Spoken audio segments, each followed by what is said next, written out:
राधा आणि कंसाची अनोखी कहाणी. जेव्हा पूतना आणि बऱ्याच राक्षसांनी श्रीकृष्णाला मारण्याचा प्रयत्न केला पण तो असफल झाला, तेव्हा कंसाच्या वजिराने त्याला सल्ला दिला की कृष्णाचा जीव राधामध्ये आहे. राधेला पकडून आणा म्हणजे कृष्ण आपोआप येईल. झाले मग कंसाने आपले खास 4 राक्षस राधेच्या गावाला म्हणजे बरसानाला पाठवले. पण ते गेलेच, परतलेच नाहीत. त्यांची कोणतीच खबरबात नव्हती. मग पुन्हा 8-10 लोक पाठवले पण ते देखील परतले नाहीत.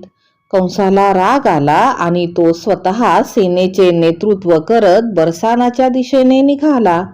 बरसाना गावात प्रवेश करण्याआधी यमुना नदी पार करावी लागते. त्यामुळे कंसाने आपला तळ यमुना नदीकाठी ठोकला आणि एक दूत पाठवला. त्याने राजासमोर अट ठेवली की जर तुम्ही चुपचाप राधेला कंसाच्या हवाली करत असाल तर ठीक, नाहीतर संपूर्ण गाव बेचिराख होईल आणि तुम्ही सगळे मारले जाल. राधेला तर आम्ही घेऊनच जाऊ. आता प्रश्न हा आहे की तुम्ही तुमच्या जनतेचे रक्षण करता की मुलीचे?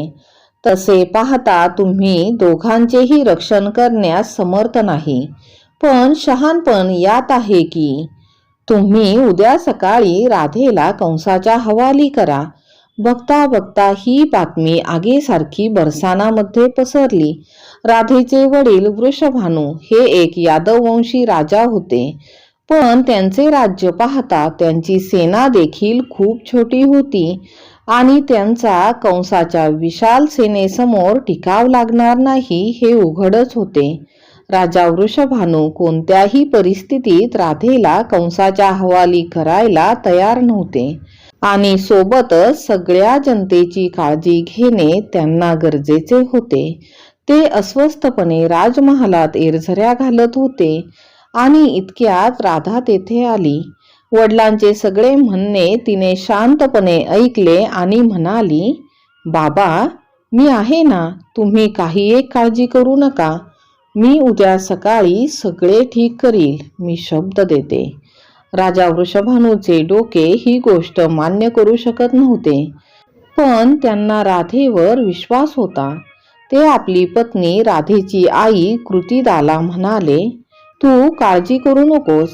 राधाने शब्द दिला म्हणजे स्वयं विष्णुपत्नी लक्ष्मीने शब्द दिल्या समान आहे. उद्याचा दिवस आपल्या आयुष्यात राधेला नव्याने ओळखण्याचा असेल. भल्या पहाटे राधा यमुना नदीच्या काठी गेली. नदीच्या दुसऱ्या बाजूस कंसाची सेना होती. तिला पाहताच एका सेवकाने धावत धावत ही सूचना कंसाला दिली. कंस अहंकाराने आणि विजयी हास्य चेहऱ्यावर ठेवून नदीकाठी आला. राधेने यमुना नदीला प्रणाम केला आणि आपला उजवा पाय पाण्यात ठेवला आणि एक जळजळीत कटाक्ष कंसाच्या सेनेवर टाकला आणि थोडे मागे जाऊन एका झाडाखाली जाऊन बसली. तिला परत जाताना पाहताच कंसाच्या तळपायाची आग मस्तकात गेली. त्याने सेनेला हुकूम केला की आत्ताच्या आत्ता राधेला पकडून माझ्या समोर हजर करा. अख्खी सेना यमुना नदीत उतरली. राधा मात्र शांतपणे झाडाखाली बसून त्यांना पाहत होती. बघता बघता सेनेने यमुना नदी पार करून बरसानाच्या तीरावर पाय ठेवले आणि हे सगळे हैराण झाले. नदीत घुसताना जो सैनिक होता तो त्या तीरावर पोहोचताच एका स्त्रीमध्ये रूपांतरित झाला होता. संपूर्ण सेनेचे रूपांतर बायकांत झाले होते. काही वेळातच बरसानाचे सैनिक तिकडे पोहोचले आणि त्या रूपांतरित बायकांना पकडून बरसानामधल्या प्रत्येक घरात कामाला जुंपले. कंस रागाने लालबुंद झाला आणि तो स्वतः यमुना नदीत उतरला. जे हाल सैनिकांचे झाले तेच कंसाचे देखील झाले. पैलतीरी पाय ठेवताच कंस देखील एक स्त्री झाला होता. राधेने त्याला पकडून आपल्या महालात आणले आणि 21 दिवस त्याला झाडू, पोछा, धुणी, भांडी अशी कामे करायला लावली. त्याला घागर डोक्यावर ठेवून नदीवरून पाणी भरायला लावले. शेवटी कंसाने राधेसमोर हात जोडले आणि तिच्या पायावर डोके ठेवले, क्षमा मागितली. सोबतच वचन दिले की यानंतर पुन्हा कधीही बरसानाच्या दिशेने पाहणार नाही. कृपा कर आणि आम्हा सगळ्यांना पुन्हा एकदा पुरुष बनव. बायकांना कमी लेखणारे आम्ही मूर्ख आज जेव्हा स्वतः बायका झालो तेव्हा कळले की गृहिणी होणे किती कठीण आहे. राधेला दया आली आणि ती म्हणाली की तुम्ही पुन्हा एकदा यमुना नदी पार करा आणि बरसानाच्या सीमेच्या पलीकडे जा. मग तुम्ही पुन्हा पुरुष व्हाल. आणि याद राखा की जर पुन्हा बरसानाची हद्द ओलांडून जर तू किंवा तुझा कोणताही व्यक्ती येईल तर तो कायमचा स्त्री बनून बरसानामध्ये राहील. कंस आणि त्याच्या अख्ख्या सेनेने राधाराणीच्या पायावर डोके ठेवले.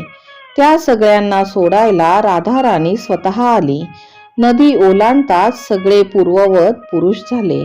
जाण्यापूर्वी कंसाने राधेला विचारले की तू हे कसे केले.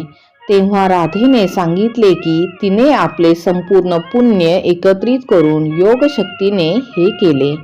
त्यावर कंस म्हणाला, ठीक आहे, आम्ही जो गुन्हा केला त्याची शिक्षा म्हणून तू आम्हाला स्त्री केलेस.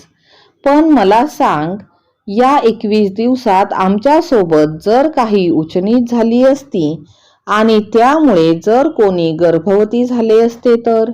राधा खळखळून हसली आणि म्हणाली, तसे होणे अशक्य होते. तुला म्हणून सांगते, मुळात मी तुम्हाला कोणालाच खरोखर स्त्री केलेलेच नव्हते. मी फक्त तुमच्यात दृष्टीभ्रम निर्माण केला होता. त्यामुळे तुम्हाला तुम्ही स्वतः आणि बाकीचे स्त्रिया दिसत होतात.